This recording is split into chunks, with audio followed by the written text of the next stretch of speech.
mess, but God doing way more with way less. Yeah, we off to the Now, really quick, races. before we get into it, I want to open it up with a word of prayer, just like Dr. Jeff does. So let's pray real quick. Dear God, thank you for this day. Lord, thank you for bringing us all here today, Lord. I ask that you speak through me today, Lord. Somebody's here who needs to hear this. Otherwise, I wouldn't be here, Lord. So thank you for that. Thank you for reminding us that every day that you wake us up is another day to serve you and that you are not done with us yet, Lord. In your name I pray. Amen. All right, guys. So, like I said, who am I? I'm really quick just going to go over who I am, all my info, my background, all that stuff one time so that every future video I can reference this one so we don't have to do it every single time. Okay, so who am I? I'm Cash Rabarchek. I'm 22 years old, Dr. Jeff's oldest son. I'm a certified personal trainer, certified exercise therapist. All that means is I'm qualified to train anybody from like 8 to 88 in the full spectrum. Okay. I'm the operational director for Dr. Jeff's medical clinics. That's a really fancy way of saying I show up every day and make sure things are running smooth. That's it. Really, that's all I do. Nothing crazy about me that you guys really need to know. But you're probably wondering, why is a 22-year-old kid here giving me fitness advice or workout advice? I'm not here to give advice. And matter of fact, if I ever do give advice, run. That means I'm dead, the government cloned me, and I'm out to get you. Okay, no, I'm just kidding. But real talk, I don't give advice. The process and the way that I've structured my life is as follows, this process. So I love learning new things. So I'm taking in a bunch of information all the time. We're in the age of information. I'm watching videos, reading books, watching movies, the whole thing. I'm taking in all this information. But the thing that a lot of people don't do, that I do, is that I then apply it to my life. So I learn something new, learn a new tactic, learn a new skill, whatever, apply it to my life. And then if it doesn't help me accomplish my goals, I stop doing it. I never look back. But if I'm doing this thing and applying this thing that I learned and it does help me accomplish my goals, I do it over and over and over and over and over until I'm so incredibly efficient at it. And then once I'm efficient at something, then I teach it to other people so they can begin to apply it to their life. So that's what I'm doing here. Okay. And another reason why I'm here and not some doctor, not some personal trainer, I'm not the most jacked. I'm not the biggest, the baddest, the strongest, the fastest. I'm not the most anything in any room that I walk into. But what I beat everybody at, what my edge is consistency. I go to the gym 7 days a week. Probably thinking, oh, well, what about your rest day? We can argue about that later. I can count on one hand the days in the gym that I've missed in 2024. I don't say that to brag. I say that because my edge over the people who are bigger and badder and stronger than me is I work harder than they do. I work more than they do. That's another reason why Dr. Jeff, my dad, wants me here and not somebody else, is because he knows that I'm truly passionate about not only working out and fitness, but teaching others how to do it and teaching others why it's important. Okay. Because anybody can tell you going to the gym is good for your health. That's like a commonly known thing now. But not everybody can tell you why. And even fewer can give you principles and applications and tools and things to apply to your life that also teach you why it's important, if that makes sense. If not, we're going to get into the lesson anyway. So I got some notes off to my right here. So if you see me looking over here, that's what I'm looking at. But I just want to say, guys, our overall mission at Shape Up Medical, Shape Up Church, Local Wellness Lounge, we're getting you guys physically ready for God's call on your life. Now, some of you guys are probably thinking, Cash, I'm already doing God's call for my life. I'm already doing the thing that I'm passionate about, that God made me good at. Wouldn't it be easier if you were in better shape? The answer is yes. I don't care how good of a shape you think you're in. Everything that you want to do physically is easier when you're in better shape. So that's what this whole goal of Shape Up Medical is for. Okay, so what I'm going to be doing today and for the future workout Wednesdays is I'm going to go over a quick teaching lesson. I know these videos are supposed to be 20 minutes long. I forgot to set a timer. So this could be like 2 hours or it could be 2 minutes. We're about to find out together. Okay. Sorry, Dad. So, what I'm going to do is teach you a principle that I've gotten efficient at and applied to my life. I apply it specifically to fitness, but you guys can apply this to any area of your life. After that teaching lesson, I'm going to give you the actual task for the day. That'll take 5 minutes, if that, because all I'm going to do is tell you what to do, why it's important. But the teaching lesson is a spiritual lesson and a life lesson as to why your fitness and your health is important to you. So let's get right into it. I call this principle the faithful fighter principle. The faithful fighter principle. I know that's super easy to remember, but you're like, what is a faithful fighter? Let's find out. So this goes into Mark chapter 5 in the Bible. Mark chapter 5, there's a guy named Jairus. His daughter is dying. I shouldn't have done that. She's not dead yet, but she's dying, right? She's on the bed, sick, dying. So Jairus, being the good father that he is, he's like, yo, wait a minute. Jesus is in town. I'm going to go get him because he's going to heal my daughter. He scurries out of the house looking for Jesus.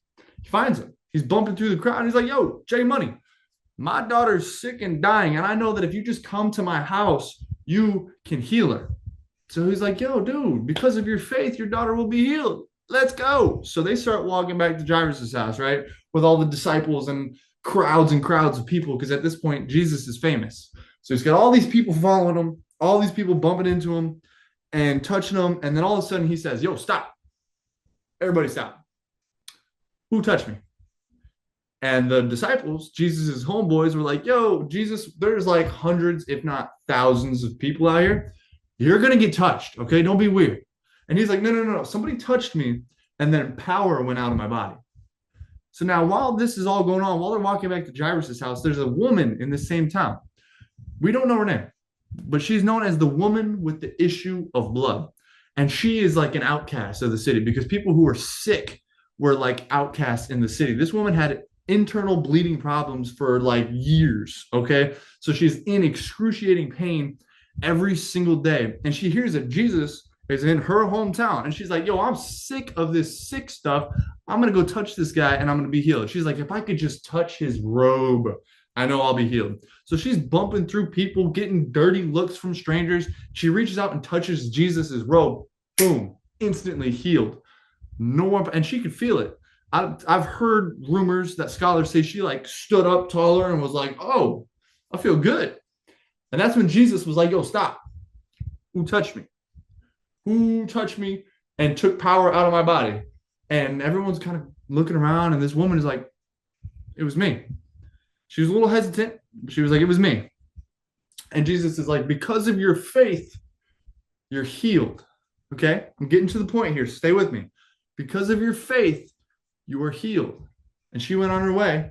And after that whole altercation happened, one of Jairus's friends or servants or whatever ran up to him and was like, Jairus, you're too late. Your daughter's dead. Imagine that. Imagine your kid, your sibling, your cousin, somebody that you love is dying, and you go out to get the best doctor because he's in your hometown, and the doctor on the way to your place, you're like, oh, good, everything's going to be all right. He's on the way. On the way there, he stops, and then your daughter dies. You'd be a little upset. Slightly, possibly, right? But Jesus is like, no. Have no fear. Jesus Christ is here, okay? So they get back to Jairus' house, and everybody's sad. Everybody's kind of, mourning. And Jesus is like, yo, homeboy, Jairus, your daughter is not dead. She's sleeping. Wake up. And he shouted it. He said, wake up. I don't know if he snapped, but he shouted, wake up. And the daughter rose up. She sat up. She did a full sit up, six pack and everything. And she was good. And she was fine. She wasn't even sick anymore. She just like woke up from a nap. And Jesus looked at Jairus and said, because of your faith, she is healed. Because of your faith, she was saved. So what does that have to do with the fitness fighter principle? Well, in my handy dandy notes here, what I have written down was both of these people were risking lives to meet Jesus, to accomplish their goals, right?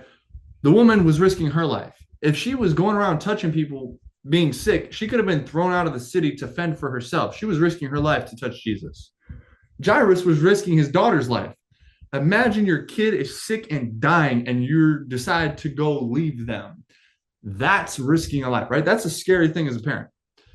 They were both risking lives in order to accomplish their goals. But more importantly, both of them had to exercise their faith in order to accomplish their goal.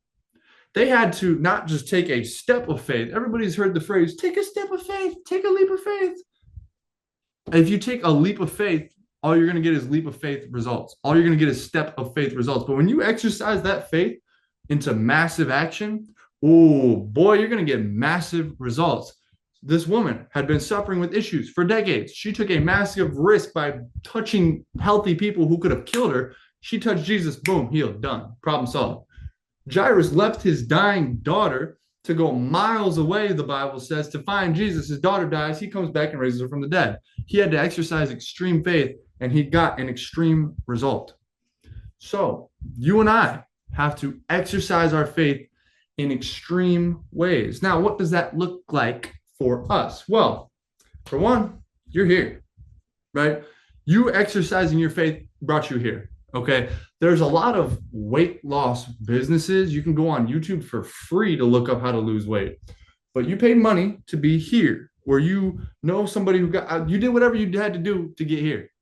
That's the start. That's the leap of faith, right? That's the step of action that will get you leap or step results, not extreme results, right?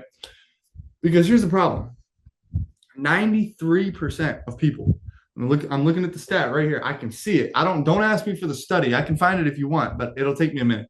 93% of people who start online, not coaching, not me, you guys who start online coaching, the client, 93% of clients who start online coaching don't finish. Or they start it, they get through most of it, but they don't finish it. That means 7% of you are going to finish, right? 7% of you are going to see this from start to finish. So 7% of you are exercising extreme faith. You're like, hey, listen, I might not be getting the results I want right now, but I'm going to see it through. I'm not going to just quit because it's hard, right? That's exercising extreme faith. When things get tough, when there's people laughing at you because you're bringing your own food to a restaurant, or because you don't want to order out anymore, or whatever the case is, when people are laughing at you and you do what you're supposed to do anyway, that is extreme action, right? Now, I'm not just giving you examples so that you can leave here feeling better, right? I'm actually going to tell you what we can start to do to exercise the faithful fighter principle. So it's going to start with cutting people out of your life.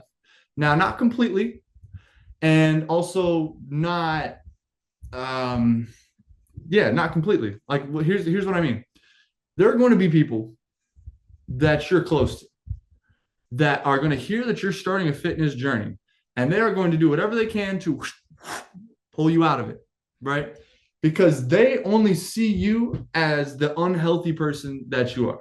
They only see you as the overweight person. They couldn't fathom the idea of you being in shape. And they also could not fathom the idea of you taking care of your health. You know why? Because that's a dream they gave up on. People will stop you from doing the things that they gave up on, right? People hate on what they gave up on. That's why there's so many haters, because so many people give up. Like I just said, 93% of people who start an online course don't finish. Then they're going to hate on the people who do. You know why? Because people hate on what they gave up on. That's a simple fact. So what do I mean when I say we're going to cut these people out? Well, that might be hard. You might have your spouse laughing at you because you're trying to be healthy. You're going to have to cut them out, not of your life. They're your spouse. You're supposed to love them and nourish them and be with them and support them, but just cut them out of your health journey. Okay? When your spouse is looking at you saying, you want to lose 10 pounds? Who do you think you are? You want to lose 100 pounds? Who do you think you are? You know that's impossible, right? Cut them out of the journey, right? Don't involve them. Don't tell them what you're doing. Don't tell them why you're doing it. Just do it and show them. And here's what I mean.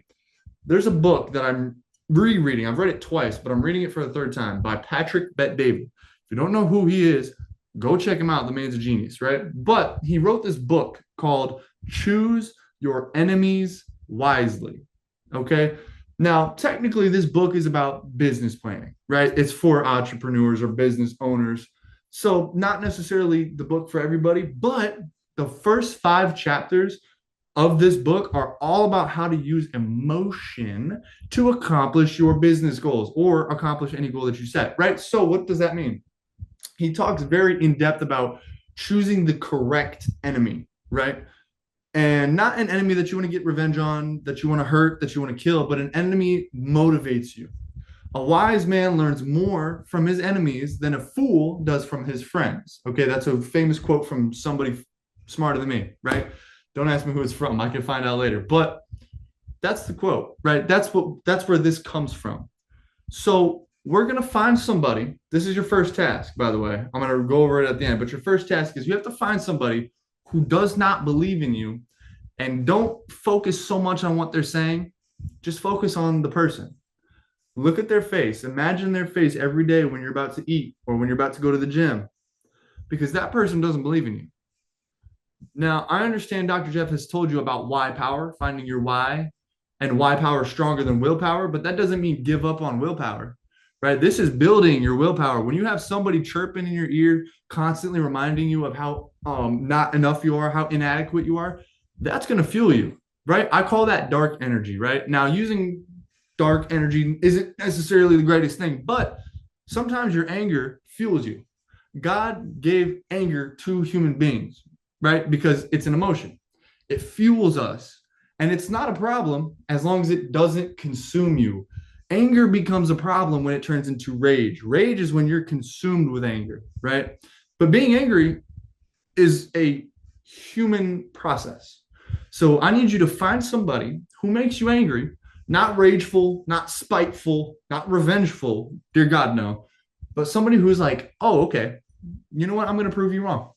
You know what? I'm going to prove you wrong. And every time you think of that person, you think, I'm going to prove you wrong. Now, when you do prove them wrong, because I'm going to get you there, Dr. Jeff's going to get you there. When you do prove them wrong, it's not like a haha, I told you so moment. It's just this little silent victory in the back of your head. You know, you walk around with your chest a little bit higher, you know, posture a little bit better. You're feeling kind of feeling yourself a little bit, right? But you're not walking around like, haha, I told you so. Like, no, this isn't like some toxic masculinity trick I'm trying to teach you guys. This is using your emotions to fuel your goals. This is something that I've done forever. I have people, because I'm super skinny, who look at me and they say, you're like skinny. You can't teach fitness. You can't teach health related topics. What do you know? You're like not the example. Here I am doing it. So, haha, they suck. Anyway, I'm just kidding. But another thing that we're going to be doing is we're going to get into the exercise now. So that's the teaching portion. I know that was a little like, whoa, like you kind of went 0 to 100. That's how I am. I'll be hyping you up 1 second and then like screaming at you the next second. That's just how I operate, right? Dr. Jeff, my dad, he serves with a smile on his face. I serve with a slap to the face. Okay, we're a little bit different, but we both still love you guys at the end of the day. Yeah, we all